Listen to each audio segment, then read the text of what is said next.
নমস্কার, কৃষ্ণকথাতে আপনাদের সবাইকে স্বাগত। আজ এমন একটি কথা শোনাবো যা শুনলে আপনার আত্মা কেঁপে উঠবে।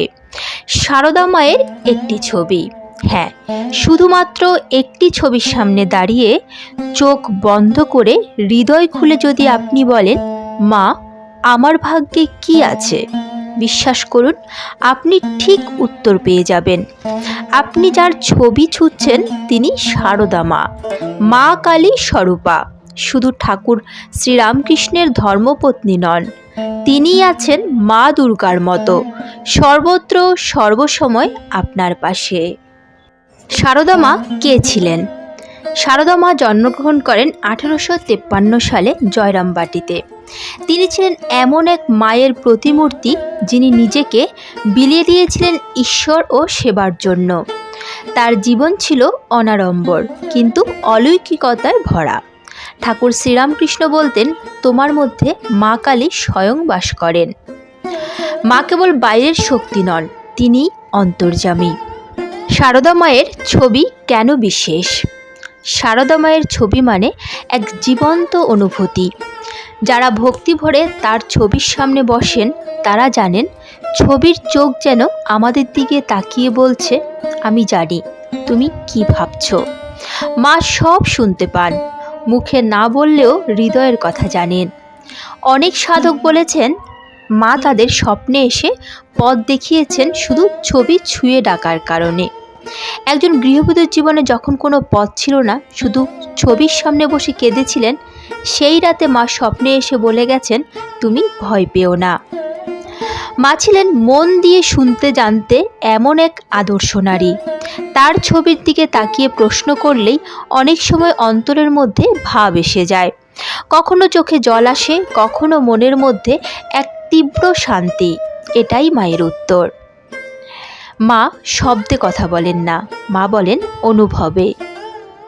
ভাগ্য বলে কিছু সত্যিই কি আছে, কিন্তু তা নির্ধারিত নয়। মা সেটা পরিবর্তন করতে পারেন। যিনি অন্তর্যামী তিনি জানেন কে কবে কোথায় যাবে।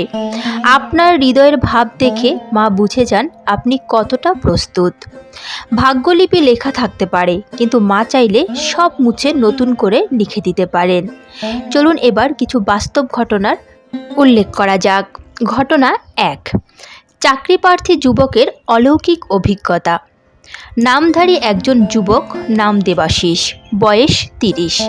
বাবা মা প্রয়াত, একমাত্র বোনের বিয়েও হয়ে গেছে। সে কলকাতার একটি ভাড়া বাড়িতে থাকে। ছোট একটা টিউশন করে, কোনো রকমে দিন চলে। 3 বছর ধরে সে চাকরির চেষ্টা করছে, পরীক্ষা দিচ্ছে, ইন্টারভিউ দিচ্ছে, কিন্তু বারবার ব্যর্থতা। একদিন বিকেলে রোদ পড়ে গেছে।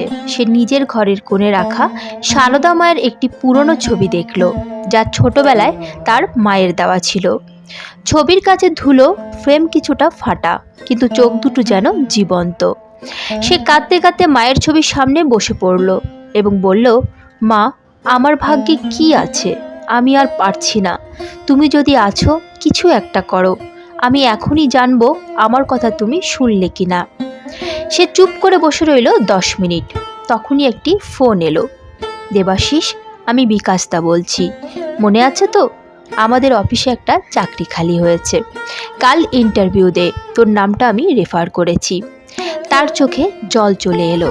সে মায়ের ছবির দিকে তাকিয়ে দেখল যেন ছবির ঠোঁটের কোণে এক হালকা হাসি। ঘটনা 2, এক বিধবা মহিলার আশ্রয় খোঁজার কাহিনী। শান্তি দেবী এক সত্তরোর্ধ্ব বিধবা মহিলা। তার সন্তানরাও আলাদা হয়ে গেছে, খুব একটা দেখা করে না। তিনি সারাদিন একা বাড়িতে কাটান, শুধুই মন্ত্র জপ আর চোখের জল। তার ঘরে সারদা মায়ের একটি বড় ছবি আছে, লাল পাড় সাদা শাড়ি পরিহিতা মা, স্নেহময় চাহনি। একদিন সন্ধ্যায় শান্তিদেবী ছবি ছুঁয়ে বললেন, মা, আমি খুব একা, আমার আর কিছু নেই। তুমি কি আমার সঙ্গে আছো? থাকলে একটু বুঝিয়ে দাও না মা, নইলে আমি তো আর বাঁচতে পারছি না। রাতে ঘুমের মধ্যে স্বপ্ন এলো, মা এসে বলছেন, তুই কাঁদিস না মা, আমি তো আছি, তুই একা না। ঘুম ভেঙে যায়, শান্তিদেবীর মুখে হাসি।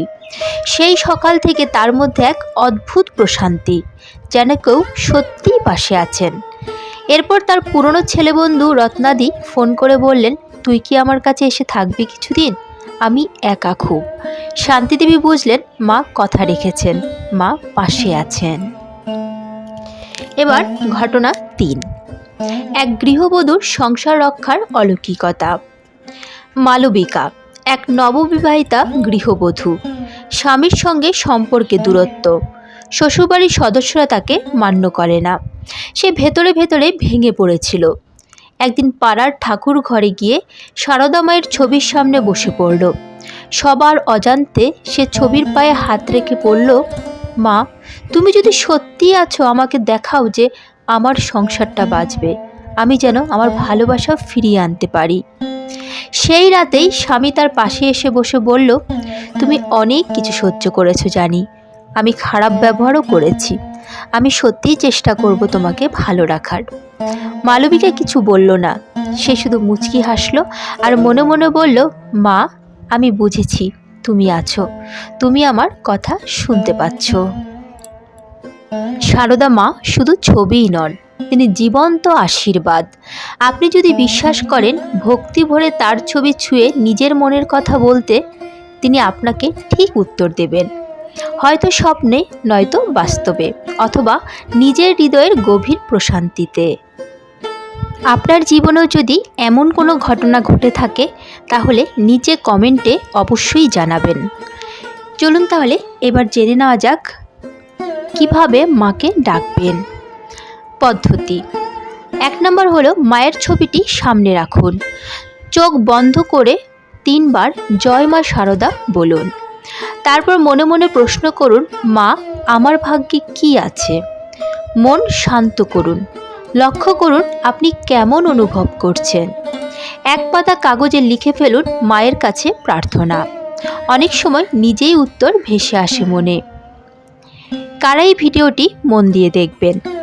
আপনি যদি জীবনে হতাশ হন, যদি আপনার জীবন বারবার ভেঙে পড়ে, যদি মনে হয় কেউ আমাকে বোঝে না, কেউ নেই আমার পাশে, তাহলে এটি একটি ভিডিও শুধুমাত্র নয়, সারদা মাই আপনাকে খুঁজে পেয়েছেন। মা সারদা কেবল ঠাকুরের সঙ্গিনী নন, তিনি আপনার হৃদয়ের মা। তার ছবির দিকে একবার তাকান, মনে করে দেখুন মা কি কিছু বলেছেন আপনাকে। এই ভিডিও যদি আপনার হৃদয় ছুঁয়ে যায় তাহলে অন্যদের সঙ্গেও ভাগ করে নিন। নিচে লিখে জানান আপনি কেমন অনুভব করলেন সারদা মায়ের সামনে বসে। চ্যানেল সাবস্ক্রাইব করুন, কারণ এখানে শুধু ভিডিও নয়, এখানে ঈশ্বর কথা বলেন। আজকের মতো ভিডিওটি এখানেই শেষ হলো। দেখা হচ্ছে পরবর্তী ভিডিওতে। ভালো থাকবেন, সুস্থ থাকবেন। জয় মা সারদা, জয় শ্রীকৃষ্ণ, রাধে রাধে।